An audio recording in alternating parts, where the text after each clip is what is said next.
Meus amados e queridos irmãos, nós vamos à argumentação do tópico 3, seguindo os princípios cristãos, da lição 8, uma igreja que enfrenta os seus problemas, da EBD CPAD, terceiro trimestre de 2025. Meus irmãos, aqui em cima tem um card da playlist de todas as aulas. Aqui na descrição tem a marcação do tempo. Depois que acabar o vídeo, você vai lá na marcação do tempo e clica lá, para você ver a playlist de todas as aulas. Requisitos para ser obreiro. Isto é, do obreiro, cooperador, diácono, presbítero, evangelista, pastor, missionário e todos os crentes. Nós vamos agora ao ponto 1, privilegiando o caráter. Isto não tem nada a ver com exaltação pessoal, mas sim de humildade. Nós temos que falar de humildade. Deve ter boa reputação, isto fala do testemunho diante de todos, crentes e não crentes. Deve ser honrado, isto fala do testemunho interior, da alma e do espírito diante de Deus. Deve ser digno, isto fala de ser uma pessoa que tem uma vida de santificação. Deve ser correto, isto é, fala de ser alguém que não anda no erro e nem no pecado. Isso é para todos os crentes. Não se pode brincar com a chamada e a vocação que recebemos de Jesus Cristo. Glória a Deus. Vamos para o ponto 2, exercitando os dons. Os dons ministeriais e os dons espirituais são essenciais para o serviço cristão. Meu irmão e minha irmã, todos nós devemos ser cheios do Espírito Santo, sinal de quem ora e vive na palavra. Devemos ser cheios de sabedoria, sinal de quem é equilibrado e conhece a palavra de Deus. E devemos ser aprovados pela igreja, sinal de que tem testemunho diante da igreja. Era exigido dos diáconos, mas é também para os ministros e todos os crentes. Outro sim, curiosamente, todos os primeiros diáconos tinham nomes gregos. Presta atenção nisso. Isso demonstra que o problema da má administração e do preconceito contra as viúvas gentias ou gregas foi solucionado e as viúvas dos judeus helenistas foram bem atendidas socialmente. Aqui cabe uma reflexão. Quantos ministérios rachados, divididos, destruídos você conhece por aí?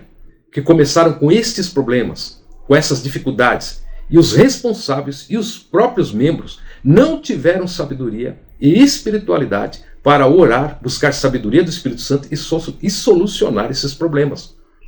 Meus irmãos, se você gostou dessa aula, por favor deixe o seu like, faça um comentário abençoador e compartilhe com outros irmãos. Nós produzimos conteúdo e você nos ajuda clicando aí. Deus te abençoe e agora vamos para a revisão do conteúdo. Revisão do conteúdo. Estamos na lição 8, uma igreja que enfrenta os seus problemas, da EBD CPAD do terceiro trimestre de 2025. E a pergunta de número 1 diz: quais são as referências de gregos e hebreus? A resposta da nossa lição é: gregos refere-se aos judeus helenistas, que falavam grego e eram influenciados pela cultura grega, enquanto hebreus eram judeus de Jerusalém, que falavam aramaico e seguiam a tradição judaica. Meus queridos e amados irmãos, vamos explicar um pouquinho isso aqui. Os gregos eram judeus que viviam fora de Israel e falavam grego, enquanto os hebreus eram judeus locais em Jerusalém, falantes de aramaico.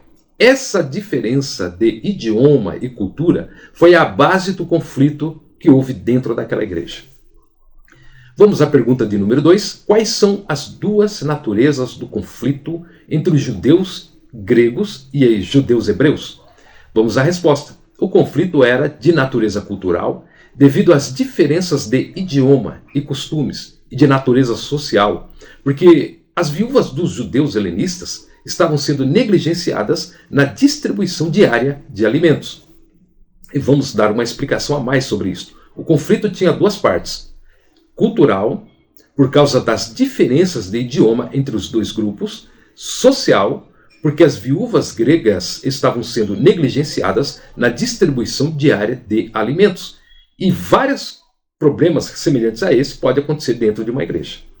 Vamos à pergunta de número 3. Há contradição entre as esferas espiritual e social? Resposta.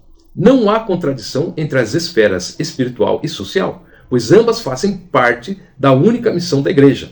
Ambas são trabalhos espirituais. Vamos à explicação. O texto bíblico não coloca as esferas espiritual e social em oposição. Cuidar dos necessitados é tão importante quanto a oração e a evangelização.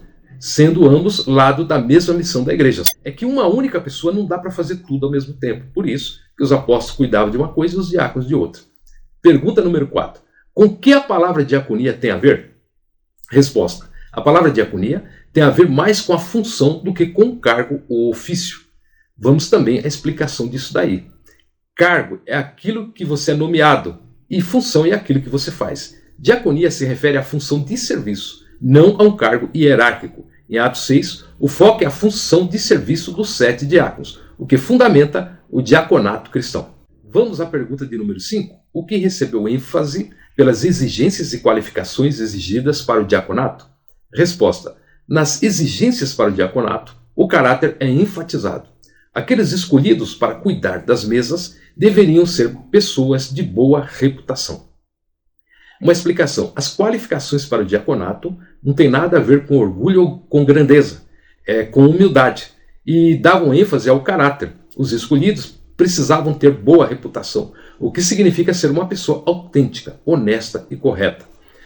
Meu querido irmão e irmã, se esforçamos para ampliar esta aula de EBD, dissecando ela, extraindo conteúdo de dentro dela, para você ver com os olhos ampliados todo esse contexto. Agora colabore com o crescimento desse canal, deixando seu like e comentário, e já te agradecemos pelo seu engajamento e pelas suas ações aqui neste canal. Meus irmãos e irmãs, já estamos indo para o encerramento e deixo este curto recado para você. Em primeiro lugar, glória a Deus por terminarmos mais uma videoaula. Meus irmãos, assista 2 ou 3 vezes para você absorver bem o conteúdo da lição. E já te convido também a se inscrever no canal, a deixar um comentário espiritual e abençoador também. Nós precisamos do seu engajamento. Compartilhe esse conteúdo, se inscreva nesse canal, divulgue esta videoaula clicando no gostei. Não se esqueça de acionar o sininho para receber mais aulas, senão o YouTube não envia.